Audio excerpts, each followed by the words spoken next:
तो बच्चों, अपन इस चैप्टर में न्यूटन के गति के नियम पढ़ने वाले हैं। जैसा कि आपको जानकारी भी होगी, न्यूटन ने गति के 3 नियम दिए, जिन्हें हम Newton first law, Newton second law, Newton third law कहते हैं। सबसे पहले चैप्टर की शुरुआत में हम बल के बारे में पढ़ेंगे। बल, जिसे हम अंग्रेजी में फोर्स कहते हैं बेसिकली। सवाल यह है कि बल क्या है। एक बहुत कॉमन सा क्वेश्चन है बच्चों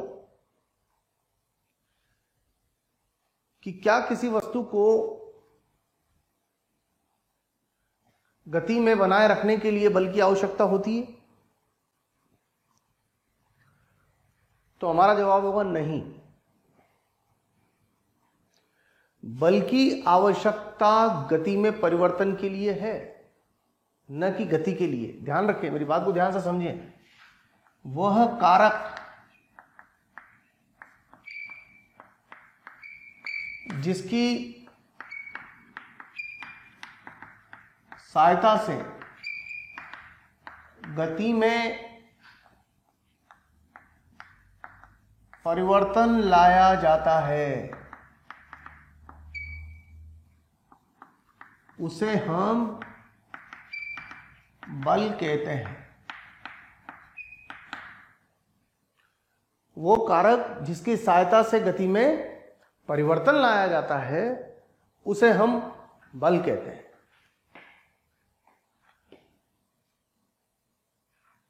एक बात, दैनिक जीवन में धक्का देना, खींचना, भौतिक विज्ञान में उसे बल लगाना कहते हैं। अगर मैं किसी वस्तु को खींच रहा हूं, यानी मैं उस पर खिंचाव बल लगा रहा हूं।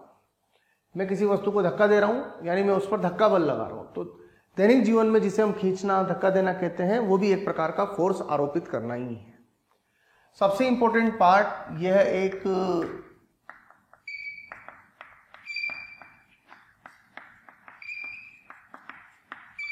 सदिश राशि है।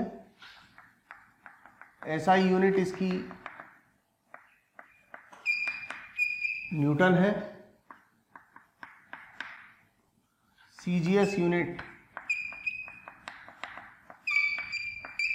डाइन है। 1 न्यूटन बल 10⁵ डाइन के बराबर होता है। और कई बार फोर्स को हम किलोग्राम वेट में भी लिखते हैं। 1 kg वेट का मतलब होता है 9.8 न्यूटन। यानी हम अगर इस बात को लिखें तो ये है 1 kg इंटू जी। 1 kg वेट का मतलब होता है 1 kg इंटू जी। इस बात का सिंपल भाषा में अर्थ ये समझिए आप। तो कई बार फोर्स को हम केजी वेट में भी मेजर कर लेते हैं। जैसे फॉर एग्जांपल 98 न्यूटन बोलिए अथवा 10 किलोग्राम वेट बोलिए, एक ही मतलब है दोनों बातों का।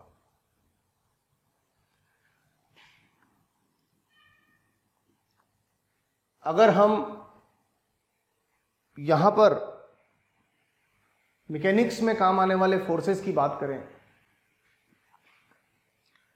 यांत्रिकी में उपयोगी कुछ महत्वपूर्ण बल,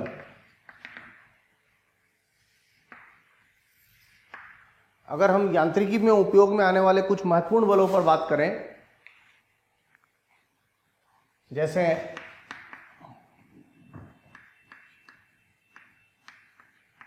अभिलंब संपर्क बल, यांत्रिकी में उपयोगी कुछ महत्वपूर्ण बल, अभिलंब संपर्क बल।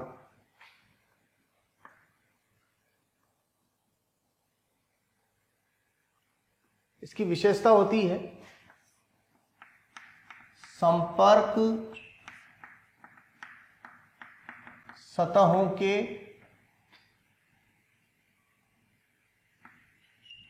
उभयनिष्ठ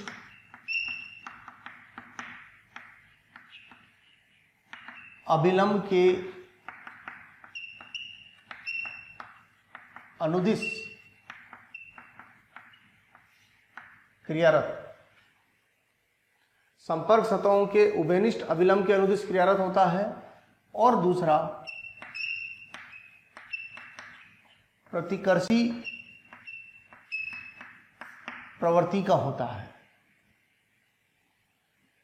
दो विशेष बातें हैं इसकी, संपर्क सतहों के उभयनिष्ठ अभिलंब के अनुदिश लगता है और प्रतिकर्षी प्रवृत्ति का होता है। फॉर एग्जाम्पल, ये कोई वस्तु है और ये दूसरी वस्तु इसके साथ संपर्क में है, तो यहां पर जो अभिलंब संपर्क बल है इसे हम कई बार R से या कई बार N से डिनोट कर देते हैं। N अथवा R से जनरली हम इसको डिनोट करते हैं। तो अगर मैं इसको N बोलूं तो यहां पर कैसे दिखाएंगे? उभयनिष्ठ अभिलंब तो ये हुआ, और प्रतिकर्षी प्रवृत्ति का होता है। प्रतिकर्षी का मतलब क्या है? B A को धक्का दे रही है और A B को धक्का दे रही है इस बल के कारण।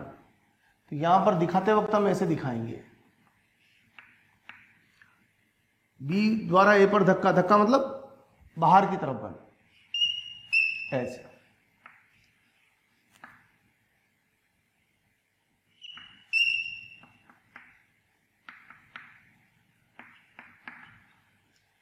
कैसे पढ़ेंगे इसको?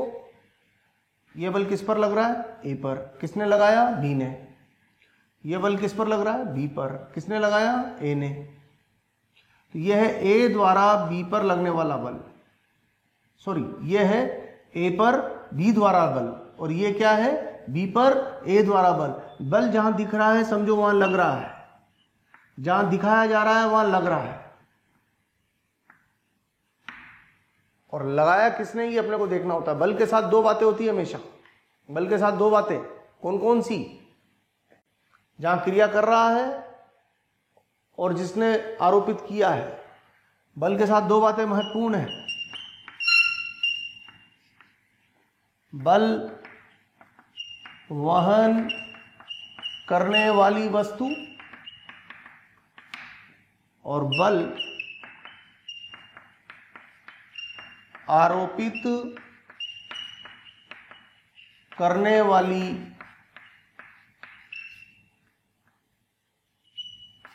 एजेंसी। वास्तविक बल, वास्तविक बल के साथ दो बातें होती है, बल वहन करने वाली वस्तु और बल आरोपित करने वाली एजेंसी। यांत्रिकी में उपयोगी कुछ महत्वपूर्ण वास्तविक बलों पर चर्चा कर रहे हैं। जैसे मान लीजिए ये कोई नत्तल है और यहां कोई वस्तु रखी है। अब मान लो इन दोनों सतहों के बीच में ये ऐसे कोई तल है, इस पर यह वस्तु रखी है, और यहां पर जो फोर्स है वो N है। तो इस केस में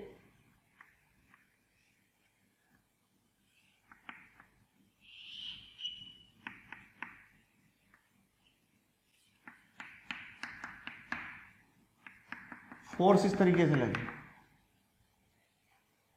ये उभयनिष्ठ विलंब हो गया। अंग्रेजी में बोलते हैं इसको कॉमन नॉर्मल, उभयनिष्ठ विलंब। उभयनिष्ठ अविलंब।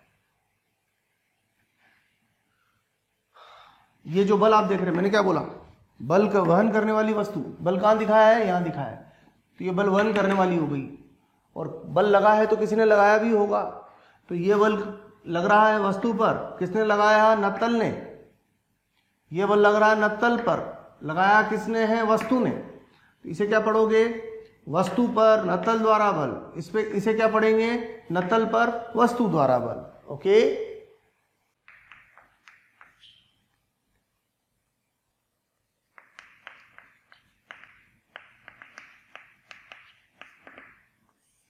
डोरी में तनाव यानी डोरी में खिंचाव।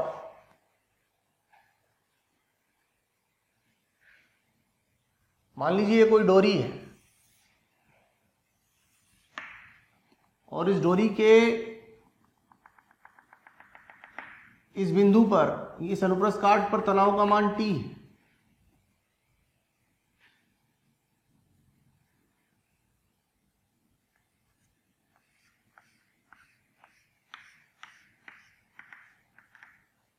तो इस तनाव का अर्थ क्या है? आप क्या करिए, इस डोरी को यहां से काट दीजिए तो दो अनुप्रस्थ काट दिखाई देंगे आपको।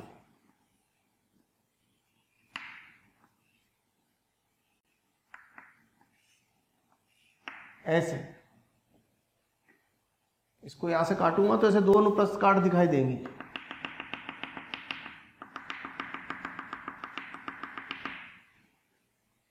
ये यहां से कटिंग करी इसकी अपन ने।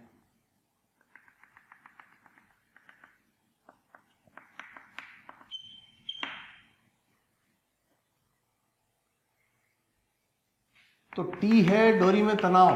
अब इस तनाव का अर्थ क्या है? डोरी है तो मॉलिक्यूल से ही मिलके बनी होगी ना। तो T की विशेषता क्या है? ये खींचने का काम करता है।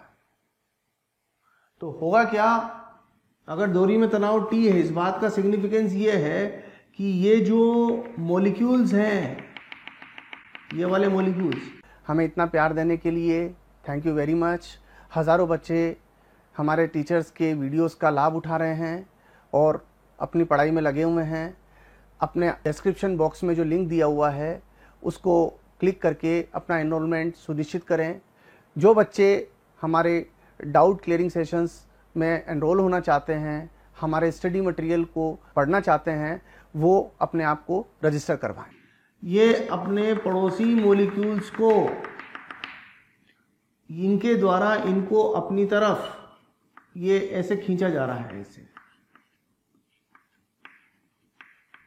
और इनके द्वारा इनको भी ऐसे खींचा जा रहा है अपनी तरफ। तो ये सारी मात्रा मिला के T है और ये भी सारी मात्रा मिला के T। तो डोरी में तनाव का अर्थ होता है किसी अनुप्रस्थ काट पर एक साइड के मॉलिक्यूल्स द्वारा दूसरी साइड के मॉलिक्यूल्स पर लगाया गया आकर्षण बल अट्रैक्टिव नेचर का होता है। T क्या है यहां पर? अट्रैक्टिव यानी आकर्षी।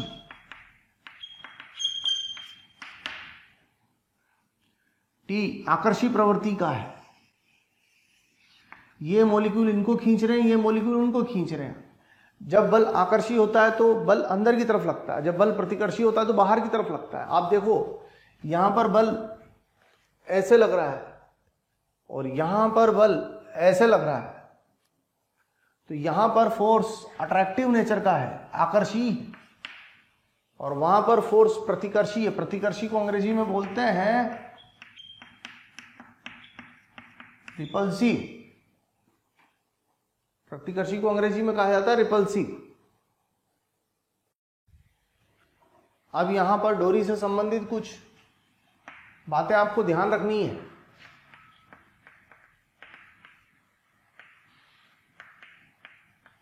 भारहीन डोरी,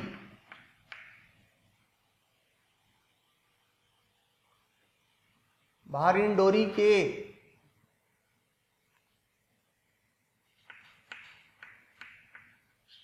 भारहीन सीधी डोरी के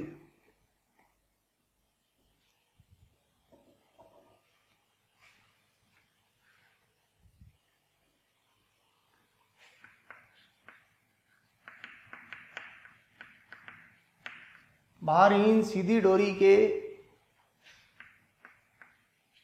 सभी बिंदुओं पर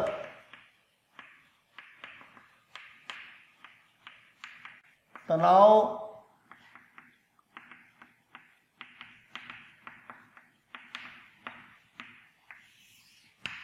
एक समान होता है। भारहीन सीधी डोरी के सभी बिंदुओं पर तनाव एक समान होता है। यदि डोरी में द्रव्यमान हो तथा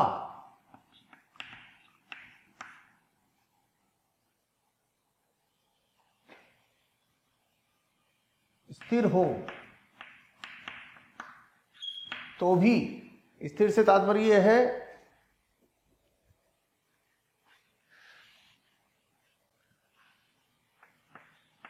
त्वरण शून्य से, यदि डोरी में द्रव्यमान हो तथा स्थिर हो तो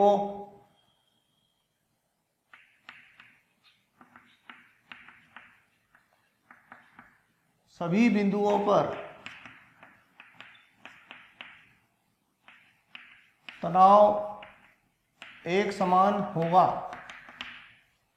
यदि डोरी में द्रव्यमान हो तथा स्थिर हो तो सभी बिंदुओं पर तनाव एक समान होगा। और भी डोरी से संबंधित बातें अगर जरूरी होंगी तो आगे जब जरूरत होगी तो अपन वहां पर चर्चा कर लेंगे, बट अभी दो मेन बात आप याद रखिए। भारहीन सीधी डोरी के सभी बिंदुओं पर तनाव एक समान होता है। यदि डोरी में द्रव्यमान हो तथा स्थिर हो तो सभी बिंदुओं पर तनाव एक समान होगा।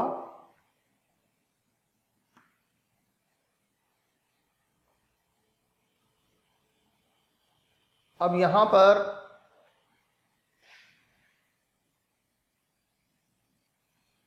एक और चीज, यदि भारहीन डोरी घिर्री पर, चिकनी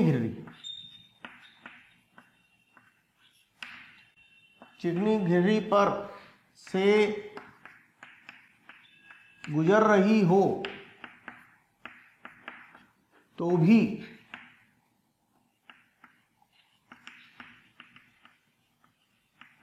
सभी बिंदुओं पर तनाव एक समान होगा। क्या लिखा? यदि भारहीन डोरी चिकनी घिर्री पर से गुजर रही हो तो भी सभी बिंदुओं पर तनाव एक समान होगा। ये कोई घिर्री को अंग्रेजी में कहते हैं पुली, और ये कोई डोरी यहां से ऐसे गुजर रही है इसके ऊपर से ऐसे।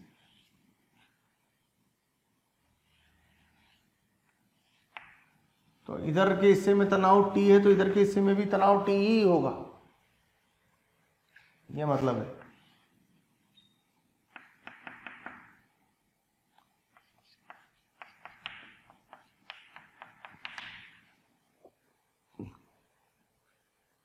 तो ये बात हुई डोरी में तनाव से संबंधित।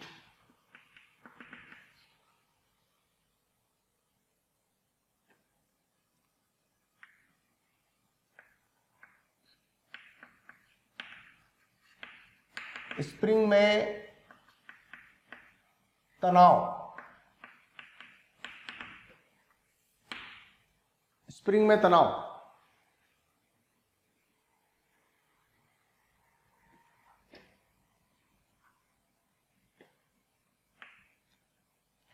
इसको भी T से ही डिनोट कर रहा हूं। स्प्रिंग, फर्स्ट पॉइंट, स्प्रिंग जब अपनी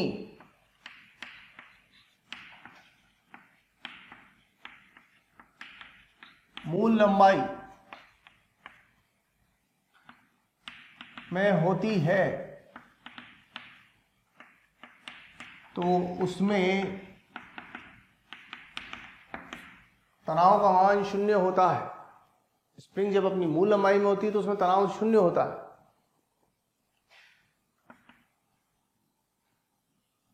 यदि स्प्रिंग की लंबाई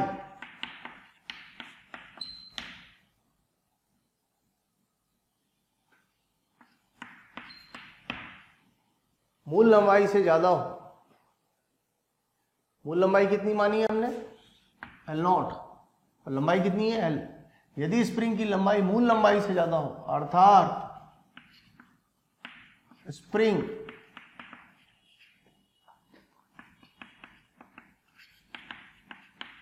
खींची हुई हो, तो स्प्रिंग में तनाव T बराबर K into L minus L not के बराबर होगा। यानी K इंटू खिंचाव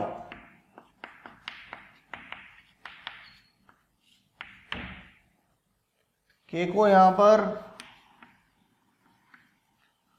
स्प्रिंग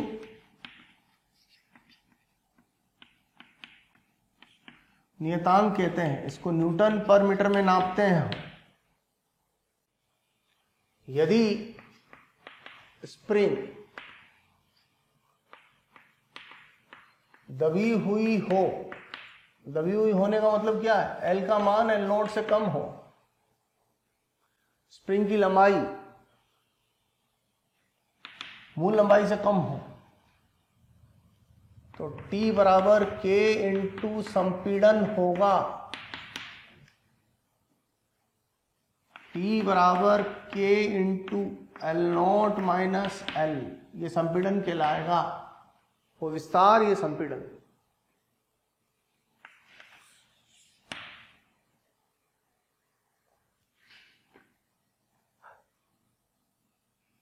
अब खींची हुई स्प्रिंग क्या करती है और दबी हुई स्प्रिंग क्या करती है। यदि स्प्रिंग की लंबाई अपनी मूल लंबाई से ज्यादा हो, तो स्प्रिंग उससे जुड़ी उसके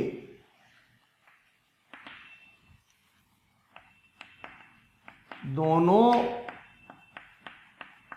सिरों से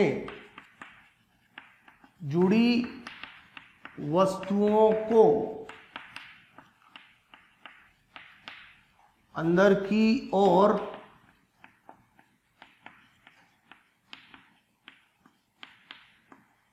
खींचती है।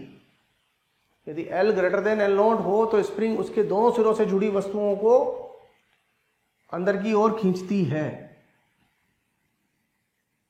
ऐसे। अगर इधर कोई वस्तु है और स्प्रिंग की लंबाई इसकी मूल लंबाई से ज्यादा है, तो इस वाली वस्तु पर बल लगेगा इधर और इस पॉइंट पर बल लगेगा इधर।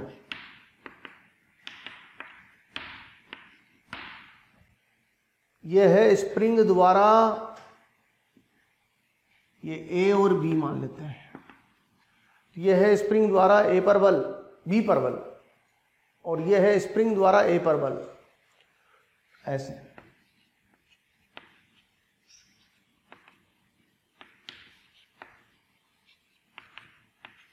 ये A पर, ये B पर। यदि L नॉट से छोटा हो, बच्चों हमारे पास रोज़ डिमांड्स आ रही है कि इस टॉपिक पर वीडियो बनाया जाए, इस टॉपिक को समझाया जाए। बच्चों मैं आपको एक बात कहना चाहता हूं कि हमारे YouTube चैनल को सब्सक्राइब करें और उस पर जो बेल आइकन है उसको प्रेस करें, ताकि जो भी नोटिफिकेशन है वो आपके मोबाइल पर आ सके। उसका कारण क्या है, जिन वीडियोस की आप डिमांड कर रहे हैं, जिन टॉपिक्स के एक्सप्लेनेशन के लिए आप बोल रहे हैं, वो ऑलरेडी हमारे चैनल पर डले हुए हैं और हमारे यहाँ पर अवेलेबल हैं। आप तक नहीं पहुँच पाए क्योंकि आपने हमारे बेल आइकन को प्रेस नहीं किया हुआ है। इसलिए मेरा निवेदन है, मेरा रिक्वेस्ट है आपसे कि हमारे यूट्यूब चैनल पर सब्सक्राइब करें और उस बेल आइकन को प्रेस करें। अर्थात स्प्रिंग दबी हुई हो,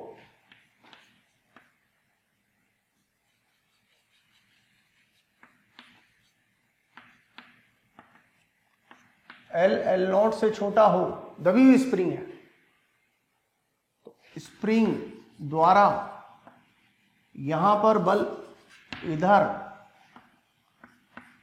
और यहां पर बल इधर, ऐसा लगेगा।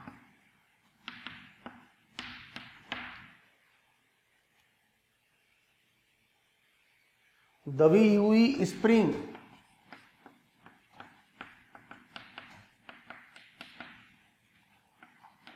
उसके दोनों सिरों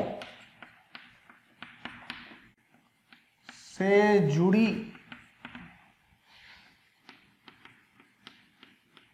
वस्तुओं को बाहर की ओर धक्का देती है।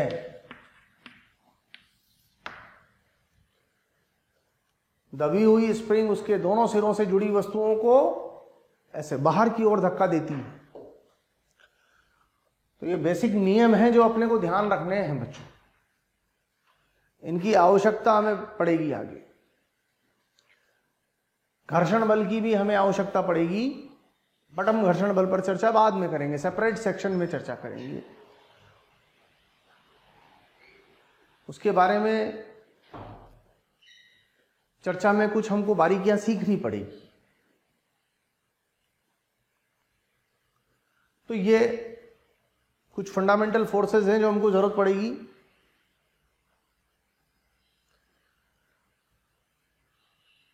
आपने गुरुत्व बल के बारे में तो पढ़ा ही होगा। पृथ्वी द्वारा वस्तुओं पर लगने वाला बल, तो वो पृथ्वी के केंद्र की ओर नीचे की तरफ लगेगा।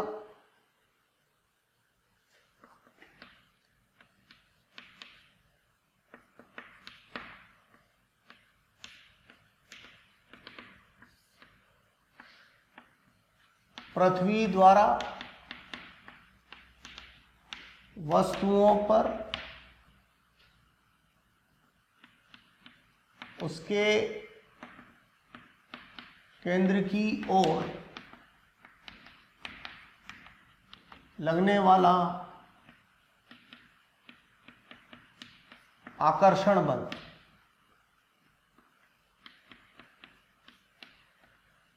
गुरुत्व बल कहलाता है। पृथ्वी द्वारा वस्तुओं पर उसके केंद्र की ओर लगने वाला आकर्षण बल गुरुत्व बल कहलाता है। और इसका मान mg के बराबर होगा। m वस्तु का द्रव्यमान है,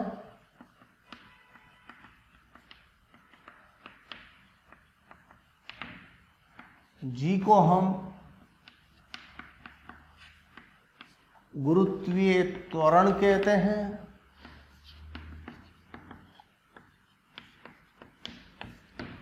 g का मान 9.8 मीटर प्रति सेकंड स्क्वायर के बराबर होता है।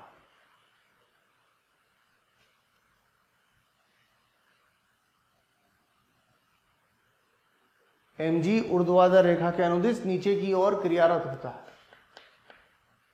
mg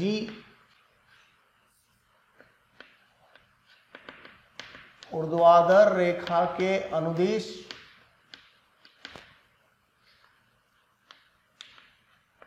नीचे की ओर क्रियारत होता है। अब हम चर्चा करते हैं प्रथम नियम पर, न्यूटन का गति का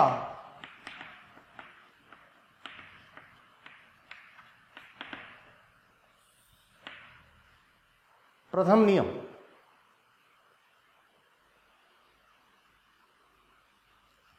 न्यूटन का गति का प्रथम नियम। पहला नियम क्या है बच्चों?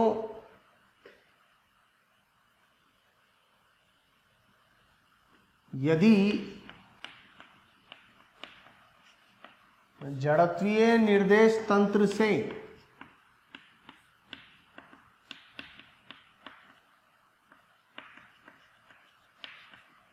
देखने पर किसी वस्तु का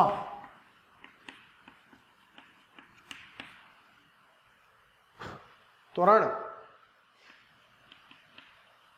शून्य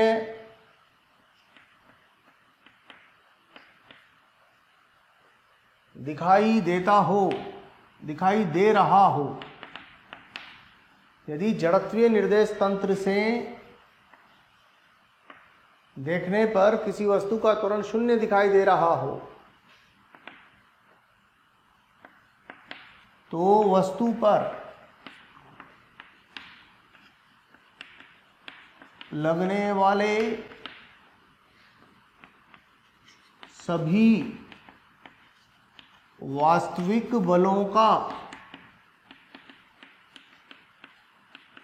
सदिश योग शून्य होगा।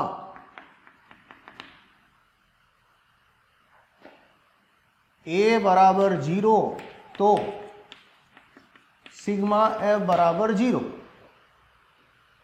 त्वरण शून्य तो सिग्मा एफ मैंने वेक्टर फॉर्म में लिखा है, बलों का बीजगणितीय योग नहीं, बलों का सदिश योग शून्य के बराबर होगा। अब यहां पर a बराबर 0 के दो अर्थ हैं। a बराबर 0 के दो अर्थ हैं, आपने काइनेमेटिक्स में पढ़ा होगा। a बराबर 0 होने पर दो बातें होती है, वस्तु स्थिर होगी अथवा वस्तु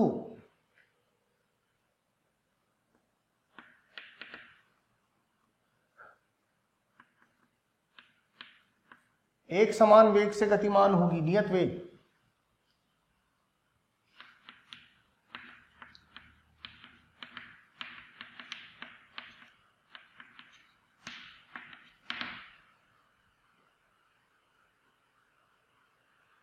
ए बराबर 0 पर दोनों ही कंडीशन हो सकती है, इसमें भी सिग्मा एफ बराबर 0 होता है, इसमें भी सिग्मा एफ बराबर 0 होता है। लेकिन ये जड़त्वीय तंत्र से मापा हुआ होना चाहिए। जड़त्वीय तंत्र से देखने पर ऐसा होना चाहिए। अब यहां पर एक नया सवाल पैदा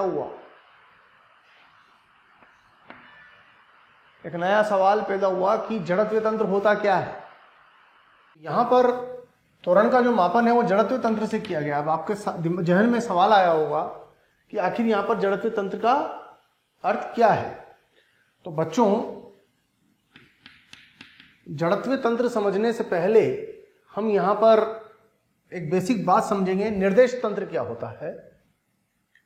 सबसे पहले मैंने यहां पे एक शब्द इस्तेमाल किया था, जड़त्वीय निर्देश तंत्र।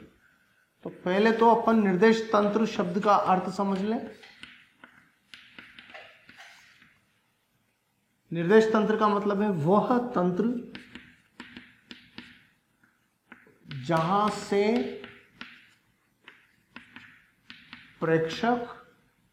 जहां पर प्रेक्षक बैठकर वस्तु को देख रहा है। निर्देश तंत्र का मतलब है बच्चों वो तंत्र जहां पर प्रेक्षक बैठकर वस्तु को देख रहा है। यानी कि दो चीजें हो गई, एक प्रेक्षक और एक वस्तु। तो प्रेक्षक का जुड़ाव हमेशा हम निर्देश तंत्र के सापेक्ष करें, यानी वो तंत्र जिससे एक तरीके से कैमरा जुड़ा हुआ है। कैमरा रिकॉर्डिंग का काम करता है, कैमरा चीजों को देखने का काम करता है। तो कैमरा जिस चीज से जुड़ा हुआ होगा उसे हम निर्देश तंत्र कहेंगे। तो निर्देश तंत्र मतलब वो तंत्र जहां पर प्रेक्षक बैठकर वस्तु को देख रहा है। निर्देश तंत्र को हमने दो श्रेणियों में बांटा हुआ है।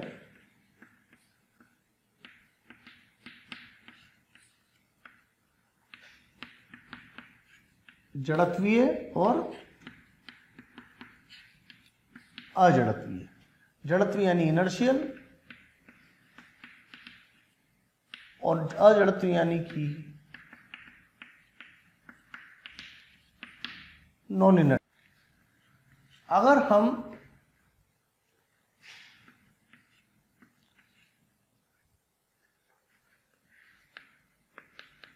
जानना चाहते हैं कि जड़त्वीय निर्देश तंत्र किसे कहते हैं? तो परिभाषा को ध्यान से समझिएगा। वह निर्देश तंत्र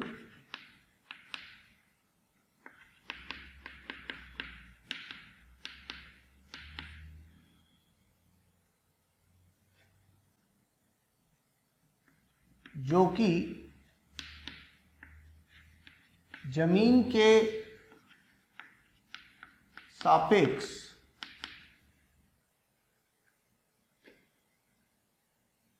या तो स्थिर हो।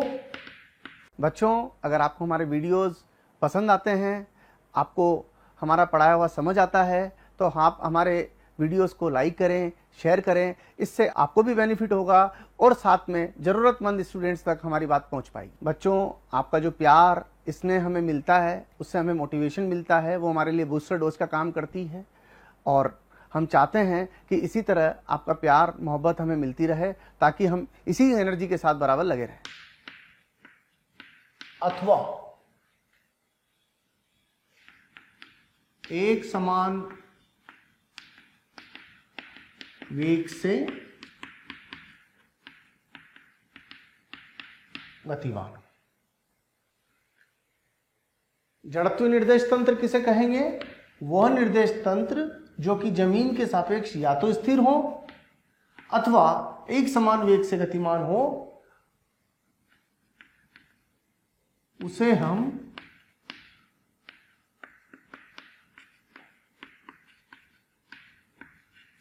जड़त्वीय निर्देश तंत्र कहेंगे। और अजड़त्वीय किसे कहेंगे?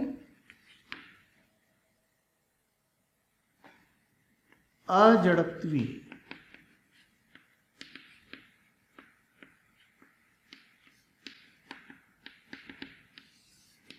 अजड़त्वीय निर्देश तंत्र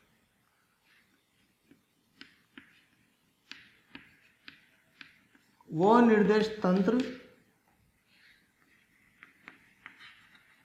जो कि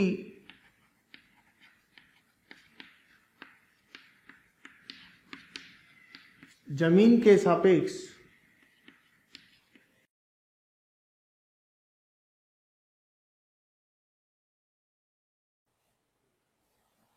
वह निर्देश तंत्र जो कि जमीन के सापेक्ष त्वरित गति में हो, उन्हें हम अजड़त्वीय निर्देश तंत्र कहेंगे। निर्देश तंत्र से तात्पर्य प्रेक्षक से है, जो मैं पहले बात कर चुका हूं।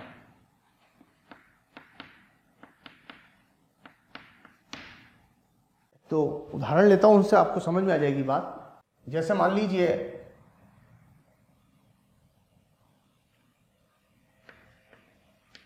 ये ग्राउंड है, ये कोई प्रेक्षक है यहां पर खड़ा है, ये एक बस है, ये प्रेक्षक इसमें है, ये बस नियत वेग से जा रही है।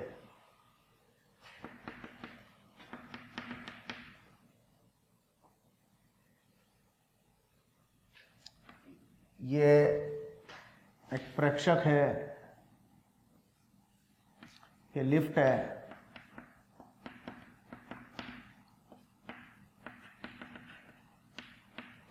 नियत वेग से जा रही है, प्रेक्षक यहां खड़ा है।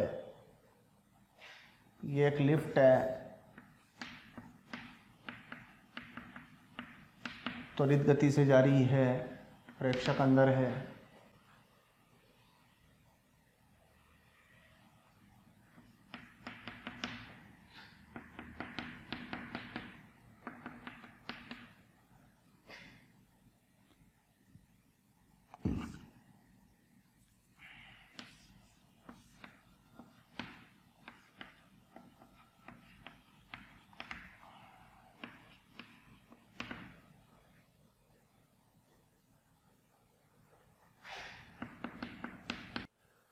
यहां पर मैंने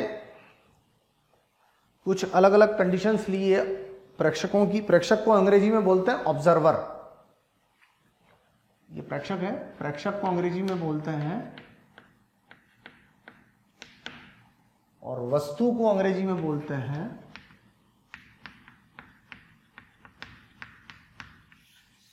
ऑब्जेक्ट। मैं जब ऑब्जेक्ट बोलूं तो वस्तु, और ऑब्जर्वर बोलूं तो प्रेक्षक। समझे? अब बात को समझिएगा ध्यान से। अगर हम फर्स्ट यहां पर पहला प्रेक्षक स्थिर, तो ये जड़त्वीय श्रेणी का हो गया, जड़त्वीय। दूसरा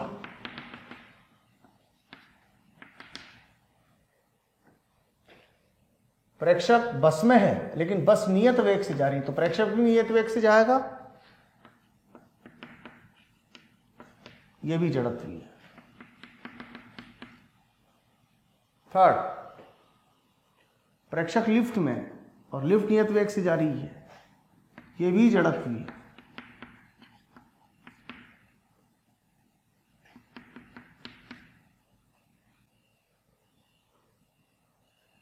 यह प्रेक्षक लिफ्ट में है, लेकिन लिफ्ट त्वरित गति से जा रही, तो यह अजड़त्वीय श्रेणी का प्रेक्षक हो गया।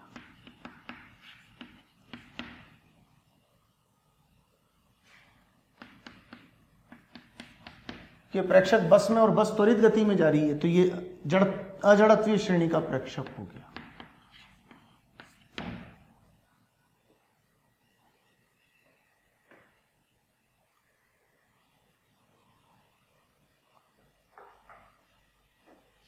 अब महत्वपूर्ण बात क्या है यहां पर,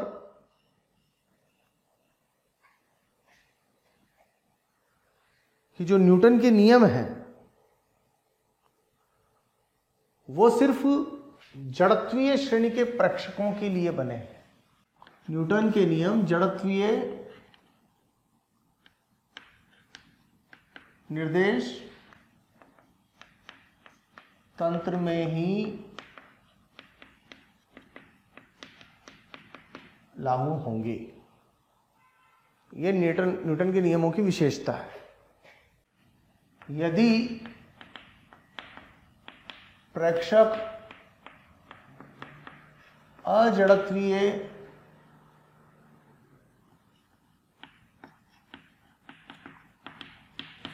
निर्देश तंत्र में हो, यदि प्रेक्षक अजड़त्वीय निर्देश तंत्र में हो,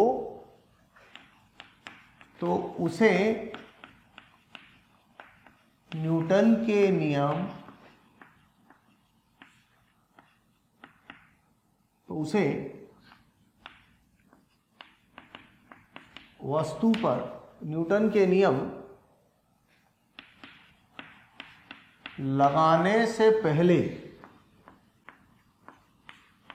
एक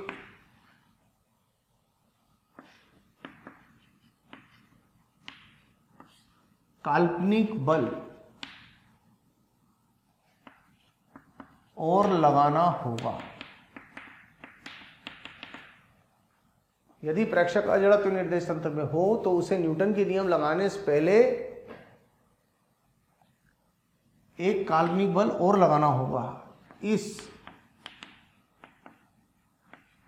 काल्पनिक बल को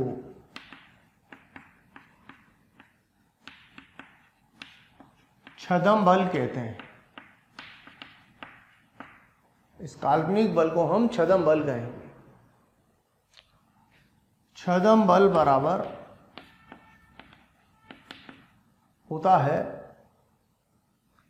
वस्तु का द्रव्यमान गुणित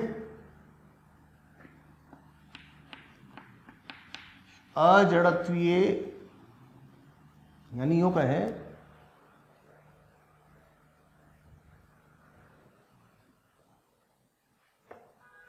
वस्तु का द्रव्यमान इंटू निर्देश तंत्र का त्वरण। एक तरीके से आप कहिए प्रेक्षक का त्वरण। वस्तु का द्रव्यमान इंटू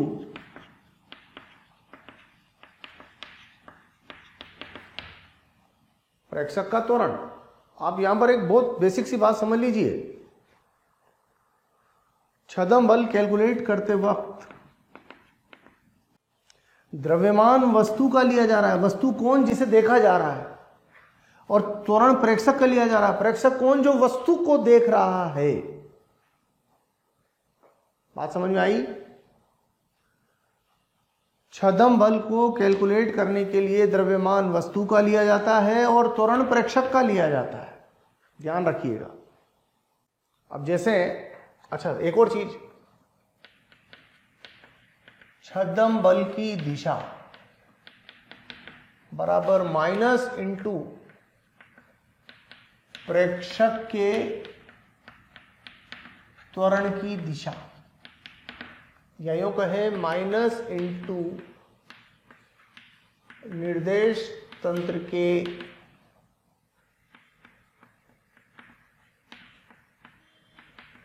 त्वरण की दिशा, या यूं कहे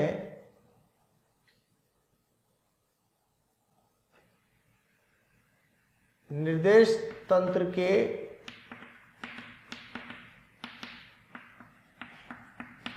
त्वरण के विपरीत दिशा, निर्देश तंत्र के त्वरण की विपरीत दिशा, छदम बल की दिशा बराबर निर्देश तंत्र के त्वरण की विपरीत दिशा। यहां मैंने माइनस के साथ लिखा है, यहां विपरीत बोल दिया है माइनस की जगह। वस्तु पर छदम बल की दिशा ऐसे लेंगे। फॉर एग्जाम्पल,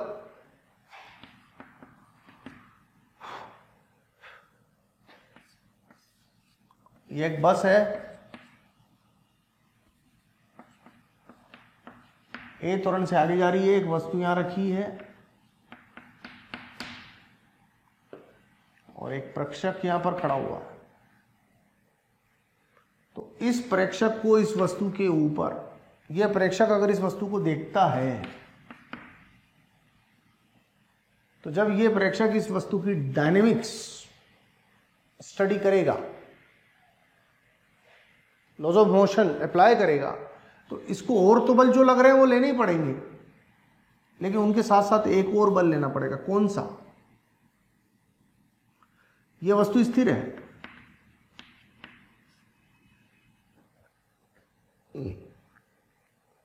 स्थिर है, इस बात का मतलब क्या है कि बस के साथ साथ जा रही है, इसके साथ साथ। किसके सापेक्ष स्थिर है? इस प्रेक्षक के सापेक्ष स्थिर है। अब देखिए यहां पर बात समझिएगा कि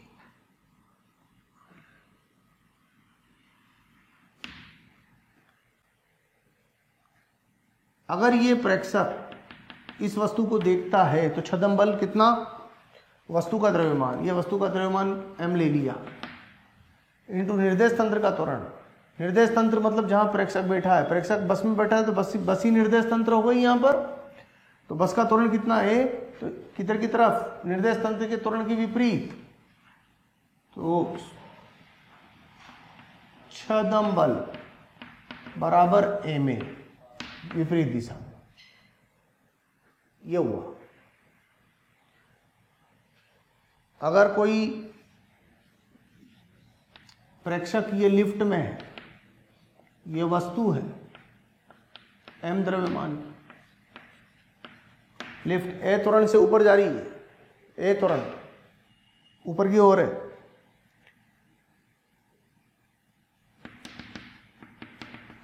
तो वस्तु पर छदम बल m इंटू ए, जितना त्वरण लिफ्ट का उतना इसका, m इंटू ए नीचे की तरफ, ये छदम बल हो गया। बाकी और बल जो लगेंगे वो तो लगेंगे, उनको नहीं दिखा रहा मैं, केवल छदम बल को दिखा रहा हूं यहां पर। अगर लिफ्ट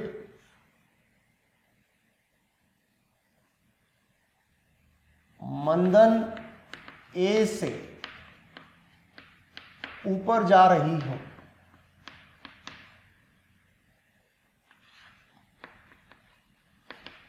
क्या लिखा है ध्यान से सुने, मंदन ए से ऊपर जा रही हो। आपने काइनेमेटिक्स में पढ़ा होगा, मंदन ए, गति ऊपर तो त्वरण नीचे हो गया। जब मंदन होता है तो त्वरण की दिशा गति की दिशा के विपरीत होती है। तो इस स्थिति में मंदन ए है बट गति ऊपर है तो त्वरण नीचे हो गया। तो लिफ्ट का त्वरण नीचे है, गति ऊपर है लेकिन लिफ्ट का त्वरण नीचे है क्योंकि मंदन दिया हुआ है। अब छदम बल कैसे लगेगा? त्वरण नीचे तो छदम बल ऊपर लगेगा। m इंटू इसका त्वरण वही जो इसका है, ये m ए छदम बल। यहां सिर्फ मैंने छदम बल प्रदर्शित किए, अन्य बल प्रदर्शित नहीं किए हैं। अन्य बल भी लग सकते हैं, अन्य वास्तविक बल, लेकिन यहां पर मैंने सिर्फ छदम बल पर फोकस किया है। बच्चों, अगर आपको लगता है कि जो टॉपिक्स हम यहाँ पढ़ा रहे हैं वो आपको चाहिए तो आप हमें कॉल करें। हमारा नंबर है 180021217999। एक बार मैं फिर से रिपीट कर रहा हूँ बच्चों, नंबर बहुत याद रखना बहुत ज़रूरी है, 180021217999। Thank you very much.